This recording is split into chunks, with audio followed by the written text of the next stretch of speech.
anak-anak, Assalamualaikum warahmatullahi wabarakatuh. Selamat pagi, apa kabarnya hari ini? Semoga kalian masih semangat untuk belajar. Sebelum mengawali pembelajaran, marilah kita berdoa bersama-sama menurut kepercayaan masing-masing. Berdoa mulai, berdoa selesai. Hari ini kita akan belajar tema 5, subtema 4, dan pembelajaran 1 tentang cuaca, musim, dan iklim. Adapun tujuan pembelajaran kita, yang pertama mengetahui makna cuaca, musim, dan iklim. Yang kedua, dapat mengurangkan operasi matematika bentuk pecahan. Dan yang ketiga, membuat karya dengan teknik menempel dan menjahit. Indonesia adalah negara yang berada di garis khatulistiwa bumi. Musim di negara kita hanya ada 2 jenis, yaitu musim hujan dan musim kemarau. Jika cuaca cerah berlangsung terus-menerus, tanda musim kemarau sedang berlangsung. Sesekali cuaca berawan. Jika cuaca mendung dan hujan sering terjadi, itu tanda musim hujan telah tiba. Jika cuaca cerah dan hujan datang silih berganti, itu pertanda sedang memasuki masa peralihan atau pancaroba. Saat cuaca seperti ini, cuaca cepat berubah, mulai dari cuaca cerah, berawan, mendung, lalu hujan. Beberapa hari lalu, hujan selalu turun. Pagi ini, cuaca cukup cerah. Matahari tampak sedikit dari balik awan. Sinarnya menembus kumpulan awan. Di jalanan tampak beberapa genangan air yang belum kering. Siti dan teman-teman berangkat ke sekolah bersama-sama. Siti dan teman-teman bercakap-cakap sepanjang jalan menuju ke sekolah. Bacalah percakapan Siti dan teman-teman sebagai berikut. Yuk kita simak bersama. Cuaca akhir-akhir hari ini sering hujan ya. Kadang-kadang cuaca terlihat cerah. Mengapa hal itu bisa terjadi? Sepertinya kita akan mengalami musim hujan sekarang. Kita sedang mengalami masa peralihan atau pancaroba. Mengapa disebut masa peralihan atau pancaroba? Indonesia adalah negara yang memiliki 2 musim. Peralihan dari musim kemarau ke musim hujan disebut pancaroba. Mengapa disebut musim? Apa bedanya dengan cuaca? Pertanyaan yang bagus, Dayu.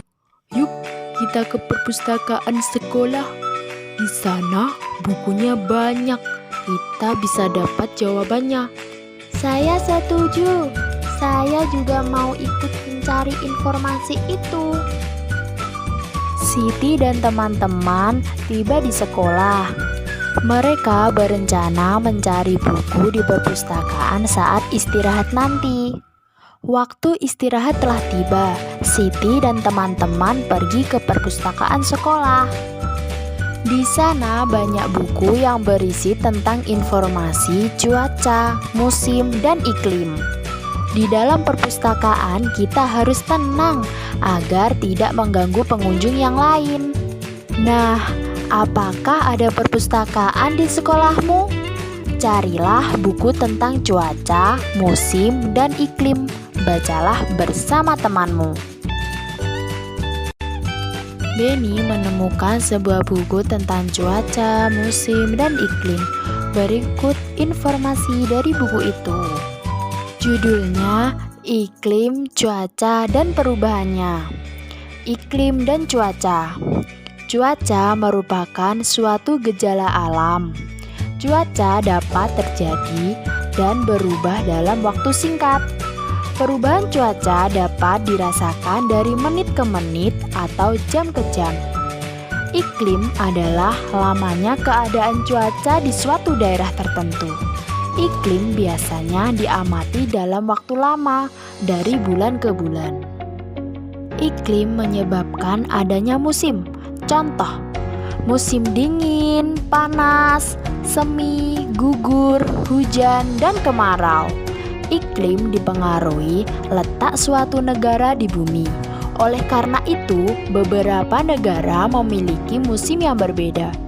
Ada negara yang memiliki 4 musim, contohnya negara Jepang.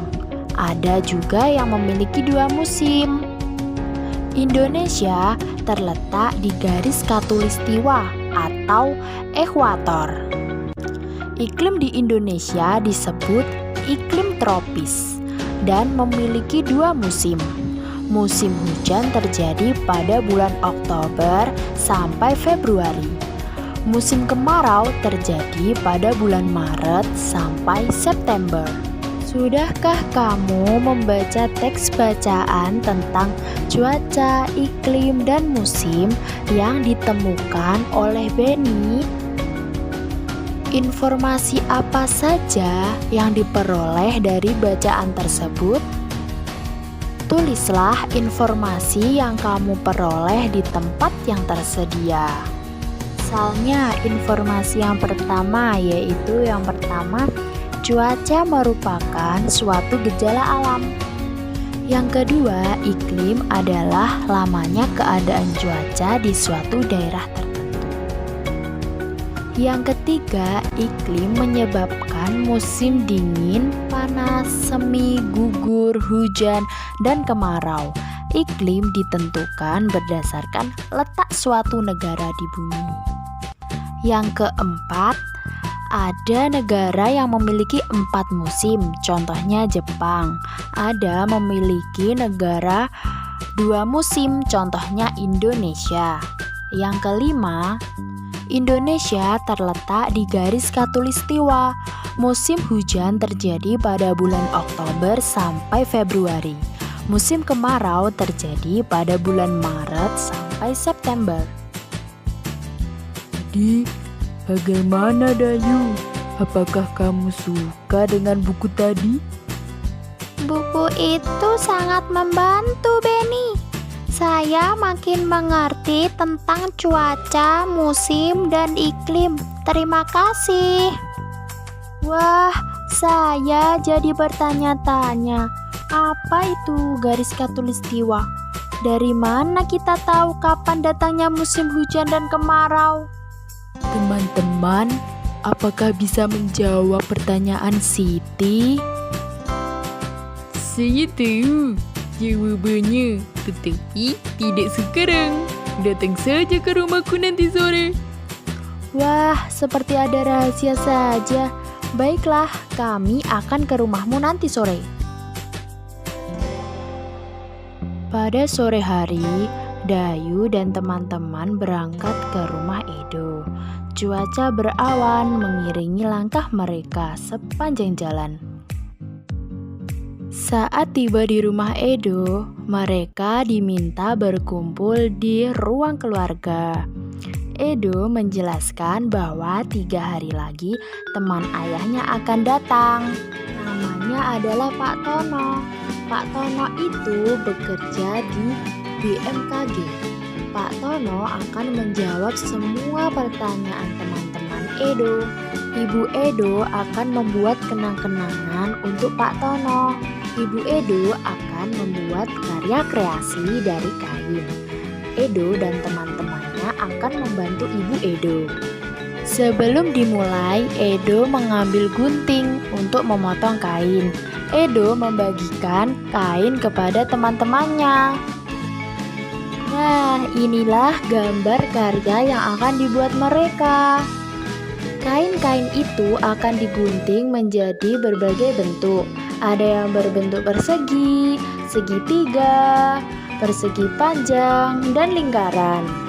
Untuk hari ini, Edo akan menggunting kain berbentuk lingkaran dan persegi lebih dahulu.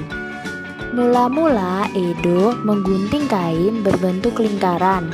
Ia mengguntingnya menjadi 3 bagian sama besar. Edo memberikan bagian kain yang pertama untuk Siti. Jadi 3/3 dikurangi 1/3 sama dengan 2/3. Edo memberikan potongan bagian kain yang kedua untuk Dayu dan Lani. Masing-masing mendapatkan 1/3 bagian lingkaran. Nah, bisa kita tulis 2/3 dikurangi 1/3 sama dengan 1/3. Sekarang Edo menggunting kain berbentuk persegi. Ia memotongnya menjadi 4 bagian sama besar. Ini potongan kain yang pertama. Nah, 4/4 dikurangi 1/4 sama dengan 3/4. Ini potongan yang kedua. Dan ini adalah potongan yang ketiga dan keempat. Potongan kain akan diberikan kepada Edo, Beni, Udin, dan Ibu Edo. Masing-masing akan mendapatkan 1/4 bagian persegi. Nah, mengurangkan pecahan berpenyebut sama. Edo memberi potongan kain dengan melakukan operasi pengurangan pecahan berpenyebut sama. Cara untuk mengurangkan 2 pecahan yang sama penyebutnya adalah dengan mengurangkan pembilangnya saja. Mengapa demikian? Perhatikan contoh berikut ini. Yang pertama ada sebuah lingkaran berwarna merah 3 dan yang satu berwarna putih. Jadilah 3/4 dikurang 2/4 karena yang warna merah 2 dan yang warna putih 2. Tinggal kita kurang 3/4 dikurangi 2/4 sama dengan 1/4. Untuk mengurangkan pecahan dengan penyebut yang sama, kita hanya perlu mengurangkan pembilangnya saja ya, sedangkan penyebutnya tetap. Jadi, jika kita mengurangi pecahan berpenyebut sama, maka penyelesaiannya sebagai berikut.